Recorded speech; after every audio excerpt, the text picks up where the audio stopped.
Bom, essa última frase dele, do Sensídio, não é uma ironia, né? Ele falou ultimamente porque há poucos dias o Brasil foi amassado pela Argentina em Buenos Aires, causando a queda do Dorival, técnico da seleção. O Fortaleza foi amassado pelo Racing, o Cruzeiro perdeu do Santa Fé, o Corinthians perdeu do Huracan, e assim sucessivamente, né? Então, nos confrontos Brasil e Argentina, só o São Paulo ganhou do Tadieres, onde nunca havia vencido, em Córdoba, e conseguindo a sua terceira vitória sobre o time argentino na história da Libertadores. Uma na semifinal de 2005 com o Autuori contra o River Plate, a outra na pandemia com o Crespo em Avejaneda, que muda um pouco. A pandemia, acho que a gente sempre tem que colocar um asterisco, né? Porque uma das coisas que a Argentina traz quando você visita é o ambiente, né? A torcida. E o Tadieres tem torcida, né? Mais de 40 mil pessoas foram ao jogo. Na época do Tele, gloriosa época do Tele, o São Paulo nunca venceu um time argentino fora, aliás, ganhou pouquíssimas partidas fora de casa como visitante.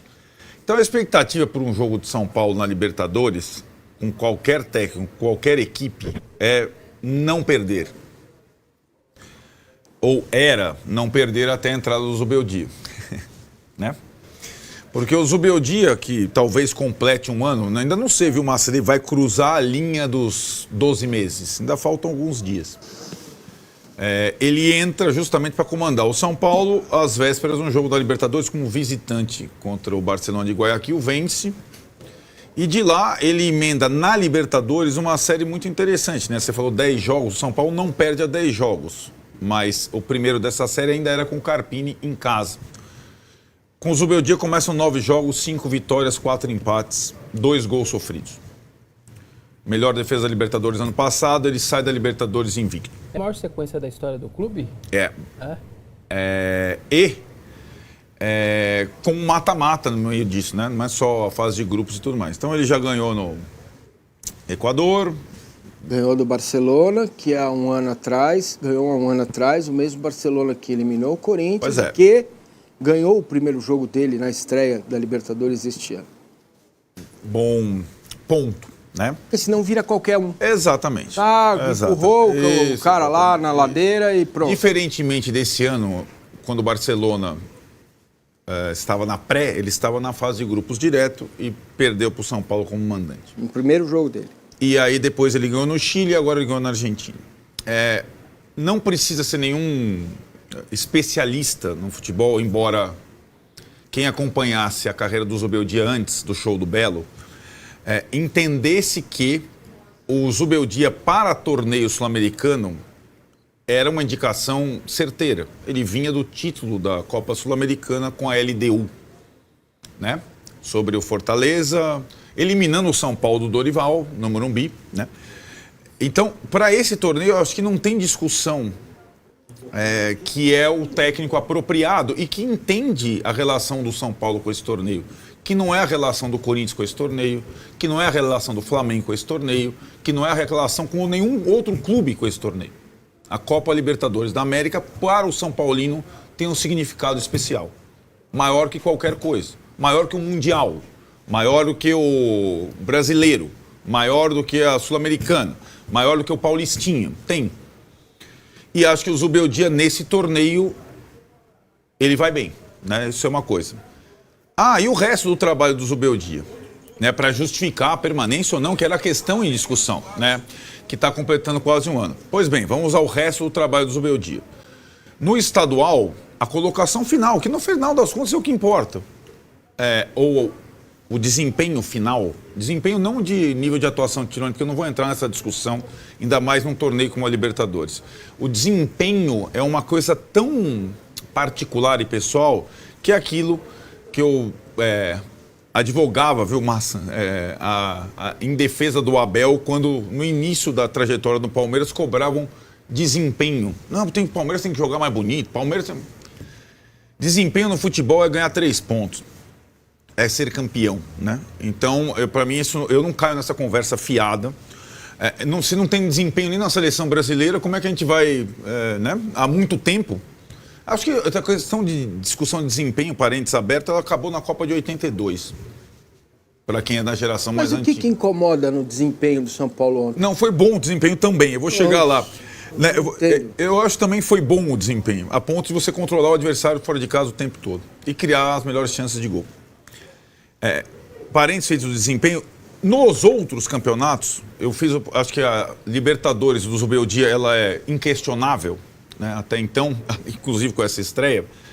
O São Paulo terminou o Paulista melhor do que o Paulista do ano passado. Ele foi eliminado pelo Palmeiras num lance de pênalti discutível, um jogo parelho, e não pelo Novo Horizontino nos pênaltis em casa, com o jogador mais caro se recusando a bater pênalti. Então no Paulista, no Brasileiro também não posso comparar com os outros, né? Porque desde lá do Diniz, na época da pandemia, o São Paulo não ficava entre os classificados para a zona da Libertadores.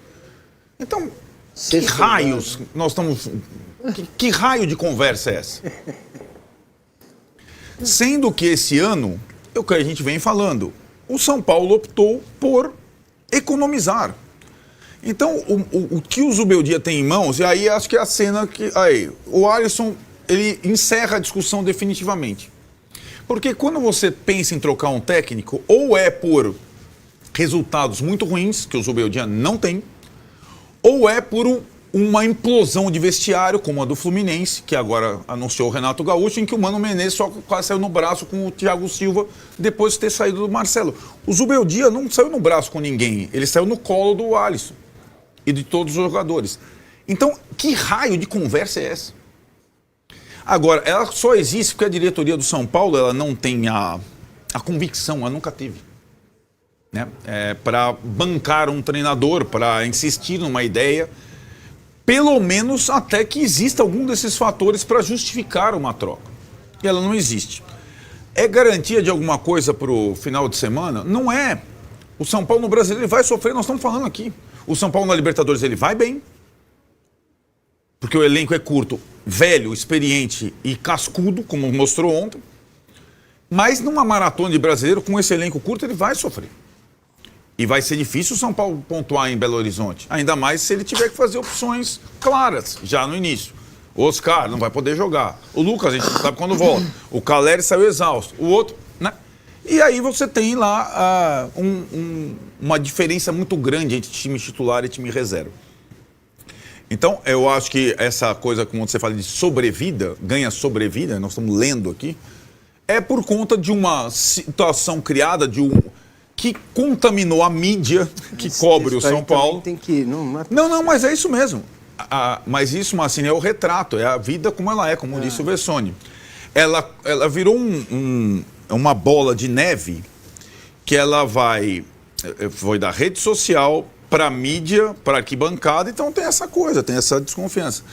Mas aí que tá, eu acho que a resposta do Zubeldia não foi a linha de 5, contra o Talheres, que funcionou super bem. Não foi o válvula de escape do Ferreirinha no lugar do Luciano, que funcionou. Não foi a estratégia do Oscar numa posição menos desgastante, porque ele jogou no sacrifício, entre aspas. Foi o abraço do Alisson na hora do gol. Isso tem um simbolismo muito grande, né? Então, assim, aí, é isso aí. Mostra, Alisson. É isso. Futebol é isso.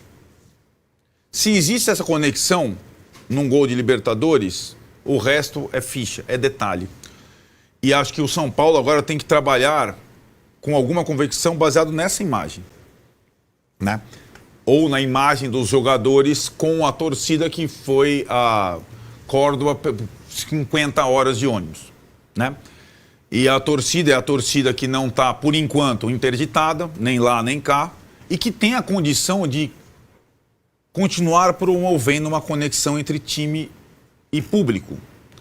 Porque, de novo, não é porque venceu o Talheres fora na primeira que o ano do São Paulo será tranquilo. Pelo contrário, o ano do São Paulo será duríssimo.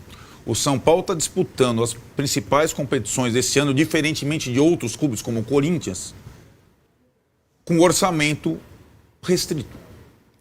Mas o São Paulo, se tiver coeso, como estão o Alisson e o Zubeldia, ele é capaz de brigar.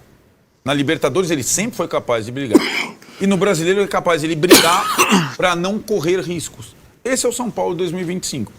E não o São Paulo do imaginário e nem de, como diria Abel Ferreira, do videogame ou do PlayStation. Ô, Massa, e aí? Vitória, 1-0. Tem uma boa parte da galera, uma parte das pessoas que acha que não tá legal. Que acha que... Não, tudo bem, eu respeito as pessoas acharem que não gostaram da qualidade do jogo, do nível do jogo. Tudo bem, a vida é assim, cara. Eu casei. Então, tem alguém neste mundo que me acha bonito. E a Renata, meu amor, obrigado, né? Tava já virando o cabo da Boa Esperança para casar com 34 anos e ela falou, você é o cara, vem aqui. Então, gostos, não dá para discutir isso. O cara gosta, não gosta, é problema dele. O que me cabe é perceber alguns detalhes. E acho que tem um que, não sei se vocês perceberam. O Luciano saiu dando piti no último jogo, né? Banco. É comando, cara. Precisa ter comando para fazer isso. Por mais que, combinada a estratégia de que seria bom ter o Ferreirinha e seria bom ter o Luciano domingo, qual seria o mais fácil? Sim. Botar o Luciano no campo. O cara deu piti lá, melhor colocar o cara, fazer uma média. Até daria para entender isso, porque aquela coisa de gestão de grupo, o Luciano é um cara importante, exerce liderança. Não, banco, não torra. Banco, vai entrar quando precisar. Então, esse é outro sinal positivo da questão do Zubeldia. Então, assim, o que me cabe, humildemente, hoje é quinta, né? Eu tive um comportamento um pouco mais explosivo nos últimos 3 programas aqui, vamos dizer assim. Pode deixar comigo hoje. Não, e tem muita gente dizendo, você está arrogante, né? A palavra arrogância, ela surge quando você é enfático. Ou veemente. Ou veemente, quando você vai contra a maré burra, entendeu? Aí você se torna arrogante, dono da verdade, o cara que não faz vamos dizer assim, não entra do conluio da rede social ou da mídia ou da maioria para agradar ou para ter audiência ou para melhorar a tua vida. Porra, seria muito mais simples se eu chegasse aqui e falasse, é isso aí, fora esse, fora aquele, manda todo mundo embora. Muito mais fácil. Mas a questão não é essa, é uma questão de caráter jornalístico, não é caráter de pessoa boa, pessoa ruim, pessoa honesta ou desonesta. É de você olhar e entender o trabalho, entender que depois de muitos anos o São Paulo tem um treinador que comete erros, como todos os outros cometem, que topa trabalhar nessa escassez miserável. É quase uma situação falimentar, de miserabilidade. Ele topa, ele não enche o saco, ele não reclama, ele não vai na mídia, ele não fica botando dirigente contra torcedor, porque ele poderia fazer isso, certo? Ele poderia vir a público e falar, vem cá, eu preciso para fazer omelete, eu preciso de ovos. Os caras gastam pra caramba, a dívida foi para 1 bilhão, 1 bilhão, não é 900 e pouco, porque tem lá um noves fórum, quais, que contabilmente você tira, tá, tudo bem. E eu tô aqui, que o problema sou eu. O problema é o técnico.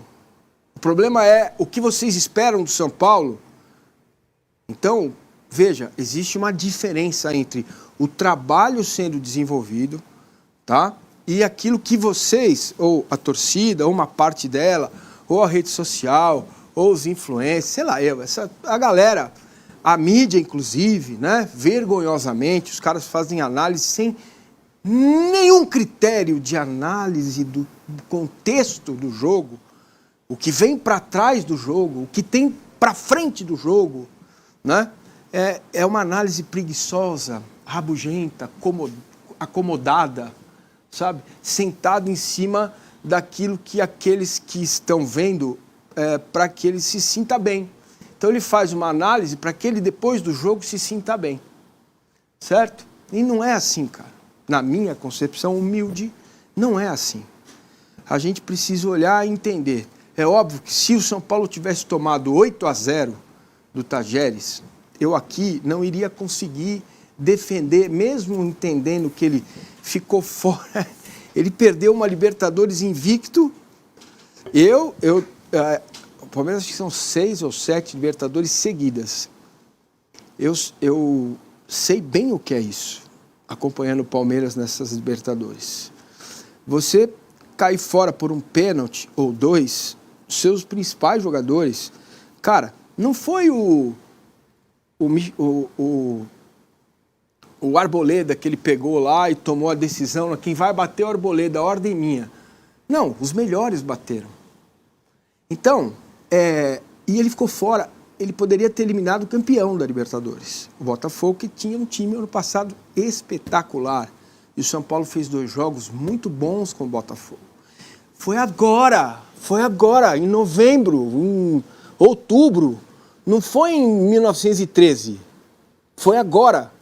Não é possível que as pessoas não consigam olhar para isso e reconhecer que ele está fazendo um trabalho interessante no São Paulo, com acertos e com erros. E tem, cara, para mim, esqueci, eu estava na ponta da língua para falar, eu vou lembrar já, um outro fator do treino, daqui a pouco eu falo, vou passar a bola para você de volta. Então tá aí, né, galera, vitória importantíssima do São Paulo ontem, né? Ganhar do Tajeres na Argentina, um estádio que o São Paulo nunca tinha ganhado, foi um resultado muito bom. É um resultado que deixa o São Paulo assim, bem no grupo, né? Muito bem no grupo, né? E agora o segundo jogo vai ser contra o Sport Cristal, que perdeu para o Libertad em casa.